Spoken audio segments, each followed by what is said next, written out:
huge networks. There was a group called Zengeiren. Zengeiren was like a lobbyist of Yakuza and... Define honorable as a Yakuza leader. Hesitant to kill civilians. Oh, civilians, not even gangsters. I mean, low bar. Well, this is such a dark joke, but I do really like it.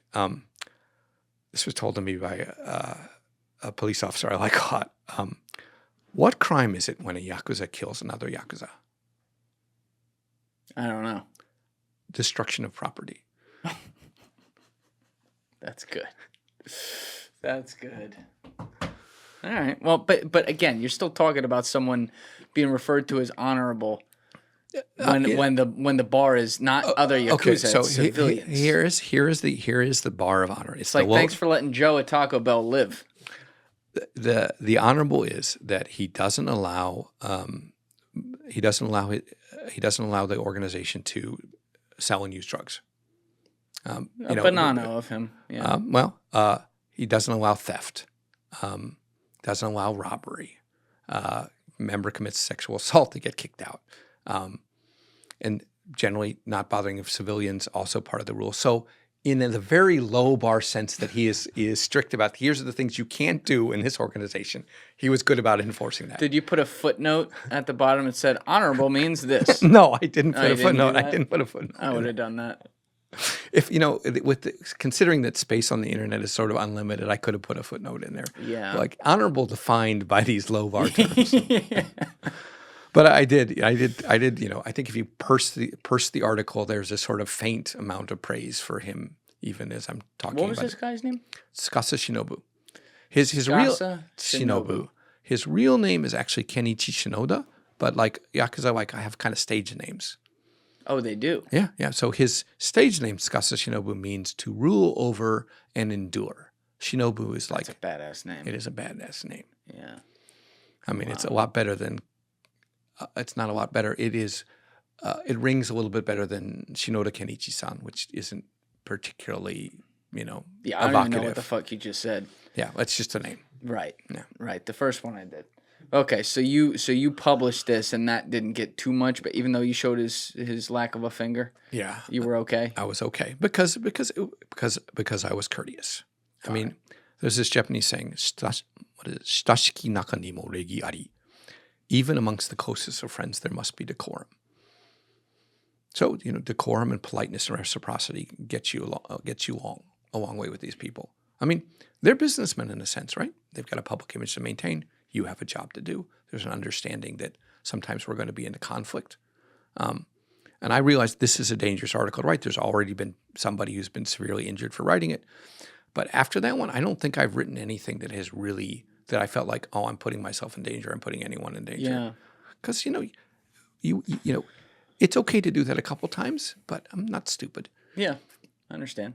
You keep referring to the Japanese cultural customs and philosophies, if you will. And I think a lot of us constantly hear about how culturally sensitive that country is and the people there are. There's a certain way of doing things. I remember even in college, when we'd study, I was in the business school, so we'd study international business and stuff. They would talk about Japan and a couple other countries with all kinds of very, to us, why does that even matter type customs, but things that to them were extremely, extremely important. At what point though did you, was that something that at the very beginning you coming from America where we don't really have stuff like that, you fully accepted, or was there a real learning curve with I gotta get with this? I was really lucky to be living in a Zen Buddhist temple where it's kind of like master-disciple relationship. And also had done karate, right? And it's very clear that there's a hierarchy there. There's a point in time when I just, like an epiphany, okay, you know what? In Japan, we're not equal. We're not even going to pretend that we're equal. There's a hierarchy here, and that is going to determine which honorific I use with you, whether I end my sentences in a polite tense, which words I use for you, me.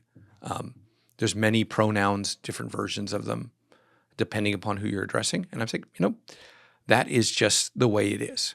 You have to accept the Japanese worldview to speak the Japanese language. You could make it egalitarian if you want. It just doesn't sound natural. Yeah. Yeah. So it changes.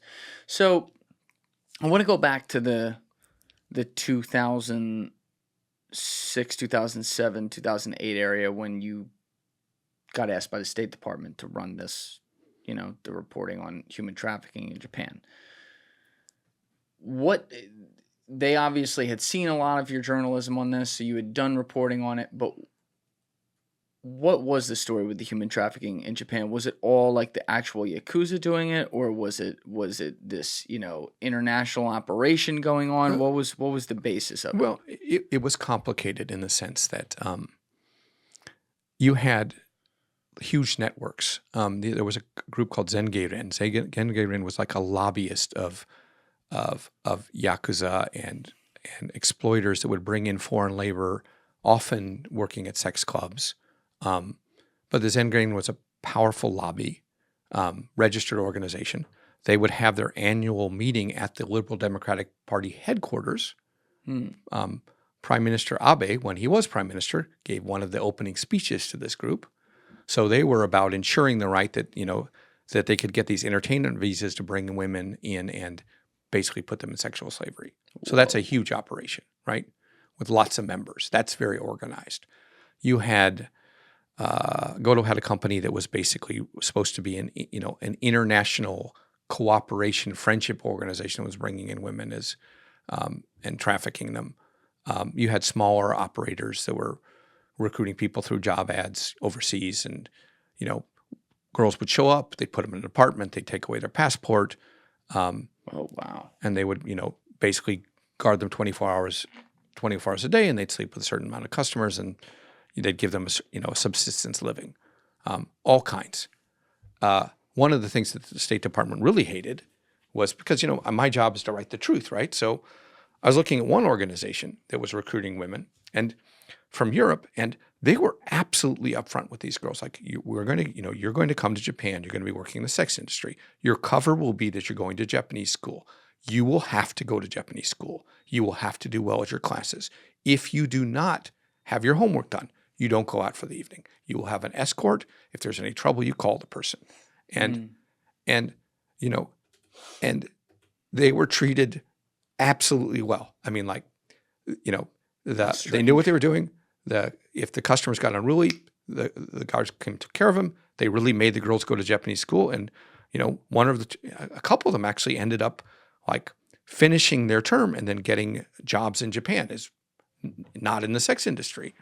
And I was like, and they were like, you can't write this. You're saying that this is human trafficking. I'm saying this isn't human trafficking because they're not being coerced. Yeah, they're volunteering for it. Not only they're not being coerced, they're being treated really well. Yeah. And I'm like, your definition of human trafficking doesn't allow for women to work as sex workers of their own fruition, and if they're not exploited, I can't call that human trafficking. So we had some conflicts on issues like that. And then there was like a corrupt, the Nagoya immigration office was just completely, most of the upper staff had been paid off by the Yakuza. So they just turned up, it was like a revolving gate. You could bring in women from whatever country, clearly, trafficked, sometimes knowingly, sometimes unknowingly. Because human trafficking is everyone, I don't want to say likes the story. The ideal is you have, innocent, completely clueless woman who's, brought into the country under false circumstances, passports taken away, she's coerced, she's a sexual slave. It's absolutely nightmarish. That's easy to understand. But there are also things of like, you're promised, you're sort of lied to about what the job will constitute, and then you're not paid what you were offered. Is that trafficking? Do you have the ability to quit? Maybe yes, maybe no. And then you have cases, it's like, okay, yes, they've agreed to come here. They're going to work as sex workers, but they're not paid, and they don't have freedom of movement. And they're basically blackmailed into working for nothing for their employers. That is human trafficking too. Because you know what you're getting into doesn't make it any less if you're basically enslaved. Yeah. So you covered this for many, many years, and the State Department comes to you and says, through like the NGO or something, you're going to be hired and paid X amount so that you report your intel to us. Yeah. So you report the intel through this group. Sometimes, sometimes I interacted with them directly.